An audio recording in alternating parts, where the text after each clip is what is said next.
Welcome to Subhadra explore. एही भिडियोटी रे आमे पंचम श्रेणी साहित्य कुसुम बहिर फूल कविताटीर अभ्यास प्रश्न उत्तर आलोचना करिबा। एही कविताटी लेखिछंती पंडित मृत्युंजय रथ। अभ्यासटी को आरंभ करिबा पूर्वरु तांकर परिचय टिके जानि नेबा। पंडित मृत्युंजय रथ 1882 मसीहा मे मास 14 तारिख रे जन्मग्रहण करिथिले। स्वल्प जीवन काल मध्यरे विक्रमवर्षी, मुद्रा राक्षस, मृच्छकटिक, बेणी संहार इत्यादि नाटक को ओडिया रे एवं अद्भुत परिणाम, उपन्यास और कर्मयोगी गौरीशंकर, सारला चरित, सरल ओडिया अभिधान, सुखबोध व्याकरण इत्यादि पुस्तक रचना करी से ओडिया साहित्य को परिपृष्ट करिछंती। एबे ताहले देख अभ्यासटी को आरंभ करिबा। प्रथम प्रश्न कौन देइछि? आस कथावार्ता हेबा। क नंबर केउ सब स्थान रे फूल फुटिबा से? उत्तर गछरे, लटारे, साग शिउली रे, घास हुड़ारे, पर्वत रे, जल ओ स्थल रे, वन उपवन रे, कूलकंदर रे, कुंज रे, मंदिर पाखरे फूल फुटिबा से? ख नंबर फूल को आमे केउ सब काम रे व्यवहार करू? उत्तर फूल को आमे ठाकुर पूजा, फूलमाल तैयारी करिबा, मुंड सजाइबारे, अतर आदि तैयारी करिबारे व्यवहार करू। ग नंबर फूल जोगु आउ किए सब उपकार पाई थांती? उत्तर फूल जोगु पट ओ कीट उपकार पाई थांती। घ नंबर जोगी माने फूल को केउ दृष्टि रे देखंती? उत्तर जोगी माने फूल को देवतार अंश बोली भाबी ताकू देवता दृष्टि रे देखंती। उ नंबर केउ माने फूल द्वारा आकृष्ट होई थांती? उत्तर कीट, भंवर, महुमाछी फूल द्वारा आकृष्ट होई थांती। 2 नंबर पादर खाली अंश पूरण करिबा। एठारे पदर किछि अंश छाड़ी दिया जाइछि, ताहा पूरण करिबा। ताहले क नंबर मुथाए पर्वते, जलस्थलरे। ख नंबर डैश कूलकंदरे, बने उपबने, कूलकंदरे। ग नंबर डैश जोगींक शांति, मकांति देखिले जोगींक शांति। घ नंबर केउ देवतार नबसे सिरे। उ नंबर बणा होई धाई आसे भंवर। च नंबर डैश मंदिर पासे, मुथाए कुंजरे मंदिर पासे।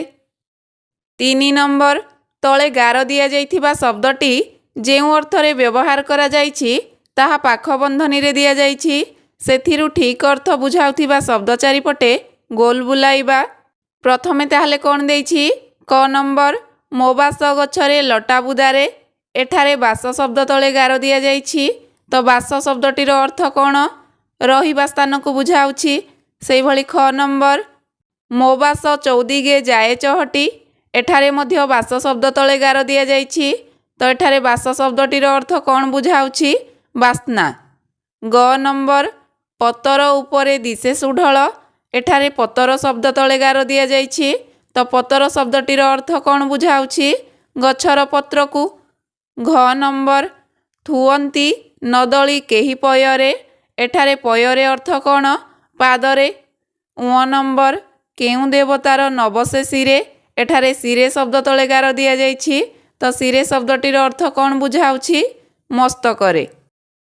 4 नंबर पर्वत को कवितारे पर्वत लेखा जाई पारे, सेहीपरि तले दिया जाइथिबा शब्दर पद्य रूप लेखिबा। एठारे ताहले किछि शब्द दिया जाइछि, शब्द गुड़िकर पद्य रूप लेखिले कौन हेबो देख? निर्मल, एहार पद्य रूप निरिमल हेबो। सेहि भली चौदिगे, एहार पद्य रूप कौन हेबो? चौदिगे। पत्र, एहार पद्य रूप पतर। 5 नंबर मोह जोगु पट जाए निस्तरी। एही पदटीर अर्थ निज भाषा रे बुझाई लेखिबा। एहाकू बुझाई लेखिबा पूर्वरु पट और निस्तरी शब्दटीर अर्थ कौन जानिबा दरकार। तो पट शब्दटीर अर्थ कौन ना कदली पटुआ सुखी गला परे सेथिरु जो सूता भली जिनिस बाहारे, जेउथिरे कि फूल को गंठी पकाई माला तैयारी करा जाए, ताहाकू पट कुहा जाए। और निस्तरी कहिले कौन ना मर्यादा पाइबा। एबे ताहले देख एहाकू बुझाई लेखिबा। मोह जोगु डट डट निस्तरी। उक्त पद्यांशटी आम साहित्य बहिर फूल कवितारू आसी अछि। एठारे कवि पंडित मृत्युंजय रथ फूल जोगु ଅଦରକାରୀ ପଟୁକା ଭଳି ପଦାର୍ଥର ମର୍ଯ୍ୟାଦା ବୃଦ୍ଧି ପାଇଥାଏ ବୋଲି ବର୍ଣ୍ଣନା କରିଛନ୍ତି। କଦଳୀ ପଟୁକାର ଶୁଖିଲା ତନ୍ତୁ କିଛି କାମରେ ଲାଗେ ନାହିଁ, କିନ୍ତୁ ଯଦି ସେହି ଶୁଖିଲା ତନ୍ତୁରେ କିଛି ସୁନ୍ଦର ଫୁଲ ବାନ୍ଧି ଫୁଲମାଳଟିଏ ତିଆରି କରିବା, ତେବେ ତାହା ଦେବତାଙ୍କ ଗଳାର ଶୋଭାବର୍ଦ୍ଧନ କରିବ। ଫୁଲ ଯୋଗୁଁ ପଟ ଭଳି କ୍ଷୁଦ୍ର ପଦାର୍ଥର ମର୍ଯ୍ୟାଦା ବଢ଼ିଯାଏ। ତେଣୁ କବି କହିଛନ୍ତି ଫୁଲ ଯୋଗୁଁ ପଟ ନିସ୍ତରିଯାଏ। ଏବେ ତାହେଲେ ଦେଖ 6 ନମ୍ବର ପ୍ରଶ୍ନ କ'ଣ ଦେଇଛି। ତଳ ପ୍ରଶ୍ନଗୁଡ଼ିକର ଉତ୍ତର ଲେଖିବା। କ ନମ୍ବର, ଫୁଲକୁ ପାଇବା ପାଇଁ ଗଛ କି କଷ୍ଟ ସହିଛି? ଉତ୍ତର, ଫୁଲକୁ ପାଇବା ପାଇଁ ଗଛ ଖରା, ବର୍ଷା, ଶୀତ ଓ ପବନ ମାଡ଼ ସହିଛି। ଗଛ ଫୁଲ ପାଇଁ କୀଟର ଦଂଶନ ମଧ୍ୟ ସହିଛି। ଖ ନମ୍ବର, ପବନ କେତେବେଳେ ମହକିଥାଏ?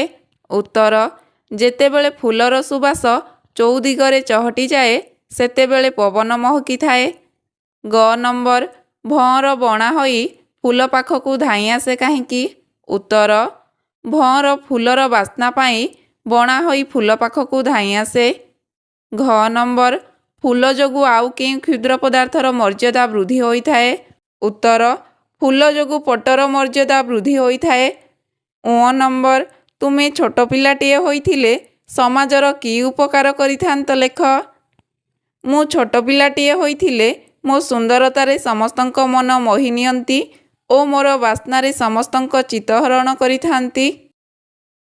7 ନମ୍ବର, କ ସ୍ତମ୍ଭରେ ଥିବା ଶବ୍ଦ ସହିତ ଖ ସ୍ତମ୍ଭର ଯେଉଁ ଶବ୍ଦର ସମ୍ପର୍କ ଅଛି ତାକୁ ଗାର ଟାଣି ଯୋଡ଼ିବା ଓ ଯେଉଁ ନୂଆ ଯୁଗ୍ମ ଶବ୍ଦଟି ହେଲା ତାକୁ ବାକ୍ୟରେ ବ୍ୟବହାର କରି ଲେଖିବା। ଏଠାରେ କ ସ୍ତମ୍ଭରେ କିଛି ଶବ୍ଦ ଦିଆଯାଇଛି, ତା ସହିତ ଖ ସ୍ତମ୍ଭରେ ମଧ୍ୟ କିଛି ଶବ୍ଦ ଦିଆଯାଇଛି। ତ ଯେଉଁ ଶବ୍ଦର ସମ୍ପର୍କ ଯାହା ସହିତ ଅଛି ତାକୁ ପ୍ରଥମେ ଯୋଡ଼ିବା, ତାପରେ ଏହାକୁ ବାକ୍ୟରେ ବ୍ୟବହାର କରି ଲେଖିବା। ତ କ'ଣ ହେବ ଦେଖ, ଲଟା ବୁଦାରେ ହେବ। ଏହାକୁ ବାକ୍ୟରେ ବ୍ୟବହାର କଲେ କ'ଣ ହେବ? ଲଟା ବୁଦାରେ ଫୁଲ ଫୁଟିଥାଏ। ଶାଗ ଶିଉଳି ହେବ।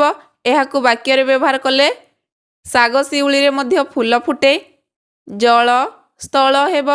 ଏହାକୁ ବାକ୍ୟରେ ବ୍ୟବହାର କଲେ ହେବ ଜଳସ୍ଥଳ ସର୍ବତ୍ର ଜୀବଜନ୍ତୁ ବାସ କରନ୍ତି। ବନ ଉପବନ ହେବ। ଏହାକୁ ବାକ୍ୟରେ ବ୍ୟବହାର କଲେ ହେବ ବନ ଉପବନର ଶୋଭା ଖୁବ୍ ମନୋରମ। ସଞ୍ଜ ସକାଳ ହେବ। ଏହାକୁ ବାକ୍ୟରେ ଲେଖିଲେ ହେବ ଦୁଃଖୀ ଲୋକ ପାଇଁ ସଞ୍ଜ ସକାଳ ସମାନ। ଖରା ବର୍ଷା। ଏହାକୁ ବାକ୍ୟରେ ଲେଖିଲେ ହେବ ଚାଷୀ ଖରା ବର୍ଷା ସହି କ୍ଷେତରେ କାମ କରେ। ପଶୁ ପକ୍ଷୀ। ଏହାକୁ ବାକ୍ୟରେ ଲେଖିଲେ ହେବ ପୃଥିବୀ ଅଗଣିତ ପଶୁପକ୍ଷୀଙ୍କ ବାସସ୍ଥଳୀ।